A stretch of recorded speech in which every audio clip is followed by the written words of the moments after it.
Because you have those days that are just rotten. Yes. We don't give up though, do we? Ever. We literally... Ever. You We've know, worked in our factory all night to make sure orders are sorted when we first started.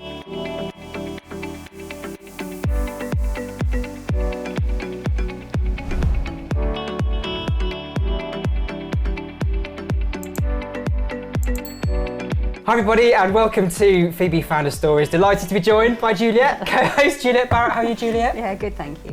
And today we are joined by tofu lovers David Knibbs and Lydia Smith. Lovely to be talking to you. Thanks for joining us on the sofa. No, so you want to kick this off with your question? Yeah, I mean, I work for a few vegan brands, and like you've done something phenomenal. You've made tofu sexy. Yeah. How have you done it?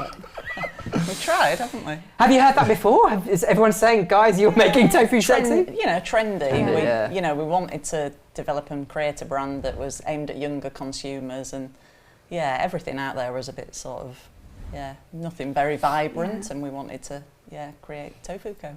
Yeah, I mean, we always said that nobody loved tofu, and some of the products that were out there on the marketplace, you might say it was no big surprise actually, because we didn't think they were particularly great. And we just felt if we could create, but we came across a product that was outstanding, and we felt if we could develop a brand that was targeted at much younger consumers and bring a bit of fun to the category. It was a really dull and a bit boring. It was all a bit po-faced and a bit too serious, and we're not that. So yeah, that's kind of where Tofu Co came from. It's funny enough, when I was talking to David setting up the interview, I could not believe, and this is literally completely straight, I had your product in my fridge. And it was because I'd been drawn to the branding. Exactly as you were saying, it's appealing, and it's very, very different to the tofu that was probably there before. Not naming any names, but it was very, very different, and it is appealing, and it does draw you in. So who's the branding guru? Well, we shared it, to be honest with you. I mean, Yeah. I probably did more of the marketing and marketing development stuff. I worked with a mate of mine who owned a design agency, but we were always really clear what we were trying to create, and taking a design agency on that journey with you. You know, we did research and we talked to consumers, and we could have done lots of stuff that was all about health and. But people kind of get that with tofu, and so when it came right down to it, what consumers said to us was, what do I do with tofu? They didn't really understand it. So the whole ethos was about tofu with taste. That's where it started with. It was, what do I do with it? How do I flavour it? And we went round in a bit of a circle, didn't we? We started out with a brand name, Foo. We took it into research and it didn't go, it was panned, it sounds a bit like, and so it never went anywhere. And so we went back through it, and I think you said, well, what about something with the word tofu in it, but keep, and I was like, well, if we keep the two O's, maybe, and so that's where it began really. And it was a nightmare to trademark because the trademark agencies don't like you trademarking a generic name. If that's what, that's why there's no The Whiskey Co, because people don't like it.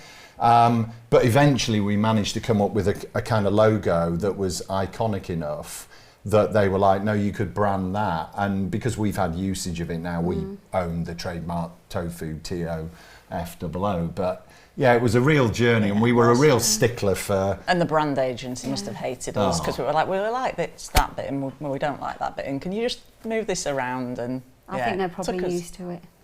Yeah, you think? But I suppose a lot of our experience, because we've worked in food and drink, kind of all our careers, off and on, and we walked down aisles and we didn't have any money, so it was all about the brand has to really shout out what it is. And so we made absolutely certain that when you walked down the supermarket aisle, you were going to know we were there. And so we stuck it in a bright blue, shelf-ready packaging, and the name is big on the... And everybody was like, oh, that bright blue packaging, it's awful. And we were like, it's brilliant, it's exactly what we want. People will notice us. And even, now we've got loads of facings, and it really stands out. So you bought the business in 2016. It takes balls to buy a business and then sort of start it. So what's your background? What gave you the sort of authority to sort of run this and grow it like you have? It was all Dave's idea. Blame Dave. Yeah, Blame Dave. Blame Dave. Dave had this great idea. Yeah. Let's just give up and work for ourselves. And we were sick of working for other people. And Were you? yeah, definitely. And David tried a couple of times, hadn't you, to do some different things. Before we get to that, why were you sick? Why were you sick of working for the people? I'm always fascinated by the entrepreneurial psyche and DNA. What was it that that's a strong word to say. Yeah, I just think people, you know, they say they want change to happen, and then really they didn't want change to happen, and we wanted to be pace of change. Yeah, we wanted to create our own destiny, didn't we? Yeah, you get brought in to kind of do a job, and that job's about change, and that's, you know, kind of making an impact and making a difference kind of matters to both of us, really. You don't want to sort of turn up and just kind of do a job. You want to make a difference, and we got latterly we hadn't had that. Yeah, we were just getting frustrated, and you know, we'd met at a company, we worked together at a company, and you know, kind of fell in love, and you know, and then we both left that company, and you know, I was just like, I can't work for somebody else again.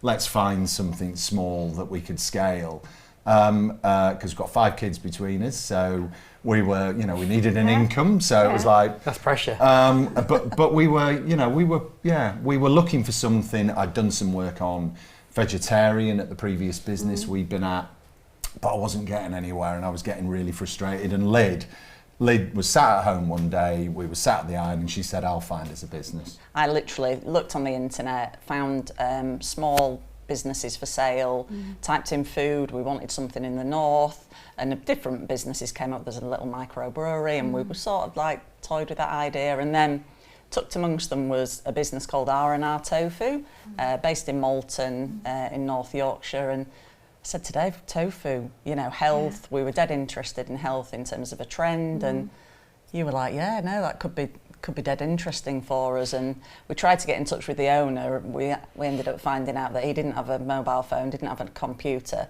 and the estate agent eventually got in touch with him, and he just got this tiny little business. It had been on the market for years, nobody had bothered with it, and he just made great tofu, and we fell in love with it. It was a little bit like buying your first house. We walked in, very cottage industry, and do you know what I love about what you're saying, and what I just find infectious, addictive about entrepreneurs? It's the vision, but it's the courage, right? Tofu, that's a courageous product to take, it, but it is, isn't it? It's a courageous product to take on, and I just think that is just, clearly it's worked, but it had been around for years. So we thought, the product was great versus anything else in the marketplace. Yeah. So we were so it's a no-brainer excited for you. about it. We were like, there's so much we can do. And I suppose it is a little bit scary because you don't know if consumers are going to pick you up and buy you. And because of the experience we'd had in food, we were talking to somebody fairly recently, and the one thing they said about us was it's quite unusual to find somebody at our stage, perhaps in a career, who then kind of takes that leap off and does it and makes a success of it. You know, and you tend to find you know, it's younger people that do it. But we were supremely confident that we got great experience, and we kind of understood what we were doing, and we knew what we were looking for when we found it, and a lot of what we understood was commercial. So it was selling it. We didn't, you know, we did know a bit about making stuff, but it was customers and brands and categories, and that was it. And we looked at who was in the category then, and meat-free was a £100 million category. And we were just like, yeah, but there's only one company that dominates it, and retailers don't like that. You know, they want choice, and consumers want choice. And I think that was the real spur for us. We had a great product, and we knew we could develop a great brand. Yeah. And that was really where the opportunity was. So you kind of, I don't know, you kind of almost blindly sort of take your step off the edge, and there you go. What was the worst that could happen, right? Wow. With 5 kids. Now, you on my left, Julia on my right. 3 entrepreneurs that have been able to get their products into everywhere. You know, Grenade everywhere, Tofu everywhere, Tesco, Ocado, Morrison's, Waitrose. It just goes on and on and on. I guess this is a question to all of you, but for some lovely nuggets out there for people that have created products and want to get them seen and on the shelves, What are some of the lovely pearls of wisdom that you could give us in terms of getting your product seen and getting it on that shelf? I mean, I think there's two things. One is your network, and Lydia's got a fantastic network with major retailers. You know, kind of started on the phones in customer service at Arla, and became business unit director of what is Arla, the biggest food company in Britain. You know, but you know, business unit director for their biggest customer. And so your network and who you knew was always going to be quite a big help to us. And I think that helps, but you've also got to have something to say when you walk through the door. Definitely. And so we developed between us a really strong category argument. You know, we looked at America and said, what's tofu doing in America? And it was much bigger. The equivalent was about nearly £200 million, and tofu in the UK was only 7. And so when you worked it out, when you worked it out on the back of, you know, kind of a fag packet, the UK should have been 40 million quid. On a like for like in terms of, you know, sales per head. And so we went in with a really great category story. You know, it wasn't about we're just going to nick from the existing incumbent. It was about much like you did. It was about building a category, and that's what we've been obsessed with ever since. Really? So I think it's a combination for us of, I think Luck's absolutely right, but you've got to spot that opportunity when it comes across you. You know, Lady Luck does appear, and you've got to grab it. But then it was really about, you know, great networks and having something to say when you get through the door.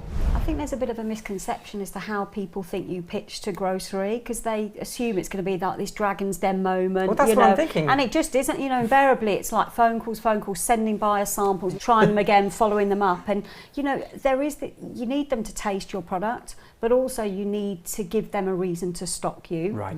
Because, like, you can't just go in with another protein bar or another vegan chocolate bar, for example, if they've got no space for it. So it's why they should list you. So it's like basket spend, rate of sale, all that sort of stuff. But the thing you said there, which is stuck in my mind, is the persistence as well. You just don't let it go. Were you the same? Just constantly, I haven't heard from you, right? Let's get back in. But not in a not annoying way, because buyers are obviously really, you know, there's a balance between, you know, getting in touch and, you know, And I think you made a really good point, Julia. I think that that kind of data, and there is quite a bit of analysis that needs to go on. You have got to kind of sell a bit of a dream without any doubt, but you have to back it up with some facts. I mean, probably one of the best bits of money we ever spent was we put $5,000 on a credit card and bought some Kantar data about the category. And, you know, we didn't have it, and that was before we kind of bought the business. But we recognised that we needed to walk in there with a story and be able to say, you know, here's the size of prize and this is what it looks like, and understand what the other competitors were doing. And so there's quite a lot of analysis and detail behind that pitch, you know, the 10, 12 slides that you walk in with. And that really strengthens your selling, because otherwise they're a bit like, well, you've not really done any research and you've got nothing to back up what you're saying to us. So that's the credibility. Whereas we had all that, which really helped. So I'm always fascinated by husband and wives, or, you know, friends that go into business together. So what roles do you have in the business? Do you do the same thing, or have you got sort of very separate roles? And how does it work, you know, work-life balance if you've got 5 kids between you? We've split the functions between us. Yeah, I've got all the best ones. Yeah. It's true as well. Like, technical, Dave's got it, but no. We just play to each other's experiences, you know, and some of the roles, not massive fans of, are we? But no, I mean, I think we've got complementary skills, I would say that. Whilst we both grew up as salespeople in FMCG, that's where we both came from. I went on and I'd run a couple of businesses and done some other stuff. I'd done quite a lot in finance, in a couple of previous roles, kind of strategic finance. So I think there was probably naturally, and Lid's a better salesperson than I am, without any doubt. So she was always going to do sales because her network's better and she's better at it. So I stick my oar in every once in a while because I love seeing customers, but it's Lid's. And if we have a kind of flashpoint between us, it'll be around customer sometimes and strategy. But the rest of it, I remember us sitting in a meeting in our old company, you know, quite early on when we'd first met actually, and we were doing an assessment of people. And so we were going through teams, and I don't think there was one person that we came across that we didn't have the same opinion of. And I don't think we've ever gone, well, I really like that person, and I've gone, well, I don't. And we still do it now, don't we? Yeah. We'll interview a few people and be like, who do you think? And we always say the same person. You're always on the same page, that's good. Always. And I think that's a bit, that is something much deeper than kind of how do you split the functions. That's about how you work. And one of the things that we did quite early on, I worked for Mars for the first 10 years of my career. You were at Arla for 17 years. And we love values and values-based businesses. And we actually wrote a set of 6 values in terms of how we wanted to run the business before we'd found a business to buy. So we said, what kind of business are we going to be? And so we wrote down those 6 values. And that's given us really a kind of roadmap in terms of how you run something that transcends the kind of what you do. It just gives you a compass, really. So we go back to those all the time, how we live in our values. And I think that's really interesting that you're saying that your values, so they came before the business. Yeah. Definitely. So they're so entrenched in the business's DNA. Yeah. And I think that's a criticism of sometimes some companies where it's there for being their sake. They're kind of gathering cyber dust, aren't they, on the website, because that's just, they feel they have to put them out there. I think it's really interesting you're saying that it is your roadmap. It is everything. It is your everything, isn't it? Your values. When you're looking to make some business decisions, if you can go back to a set of principles and a set of values that allow you to go, well, that would be at odds with that. Why would we do that? Then that allows you to steer the path, and it has done for us. Yeah. So I think in the way that we work, just having that common ground makes life, much, much easier. Yeah, you had me in hysterics when we were talking last week, just obviously saying hi before today. And David told me, and I hope you don't mind me sharing this, but he told me the story of you're in bed and all of a sudden Lydia wakes you up and wants to talk about air conditioning. And I think I just love that dynamic, that just must happen all the time. And I bet you had a proper conversation about air conditioning, yeah? On the bend, honestly. Because I just, because your mind's going all the time. If you wake up in the middle of the night, it's awful, isn't it?